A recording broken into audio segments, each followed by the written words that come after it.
All right, Lovey. What's today? Today is the third day of Holy Week. Yes, and what does that mean? So this is the day that Jesus returns to Jerusalem and is very much more pointed with the Pharisees. He even goes as far as to call them like a brood of vipers, snakes, telling them that they're like whitewashed tombs, that they on the outside look clean, but on the inside are just full of dead people's bones. So, for people that don't know, who are the Pharisees? So the Pharisees are the religious leaders of the day. And they were really upset with Jesus for him preaching his message, and that there were so many people that were coming up under it, because it was like kind of robbing them of their authority in culture, in society. Because at that point, like the religious leaders were very much the authority figures in the day. So the Pharisees were all about the law. Yes. And Jesus came, fulfilled the law, but changed that. Yeah, he kind of flipped it on its head. He went more for the heart posture of things. And as they passed through from Bethany into Jerusalem, they saw the fig tree withered away that Jesus had cursed the day before.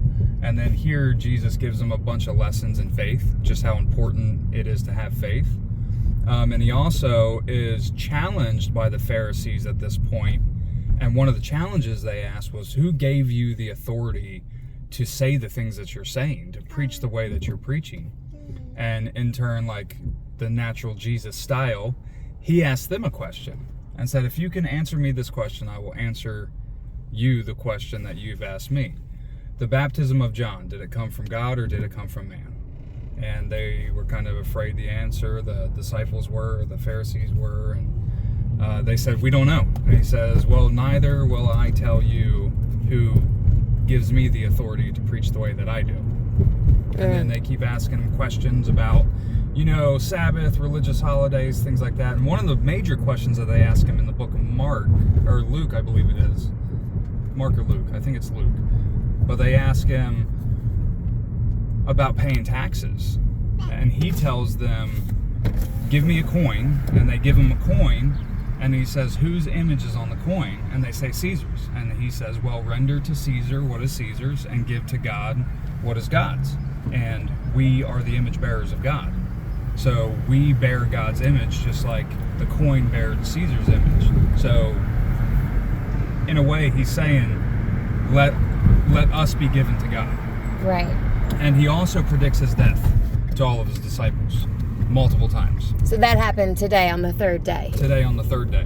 He told them, I'm only going to be with you for a little bit more. The light is only going to be with you for a little bit more. It's time for me to be raised up. So he's kind of telling them, I'm going to be crucified. I'm going to be raised up in a crucifixion. That's how I'm going to, and that's when the Son of Man will be glorified, more or less, is a term that he uses in that. And then it's also reported that this is the day that Judas Iscariot makes the deal with the Pharisees to hand Jesus over to them for 30 pieces of silver. And that's pretty much like the main points of today and what really happened. He told a bunch of parables that you can find in Matthew, that you can find in Mark, that are just kind of answering these questions that the Pharisees are asking him. And once again, in Jesus' natural fashion, he doesn't give them a direct answer. He gives them an answer that if you have spiritual eyes and a spiritual heart to see, you'll understand what he's saying, but not necessarily at face value.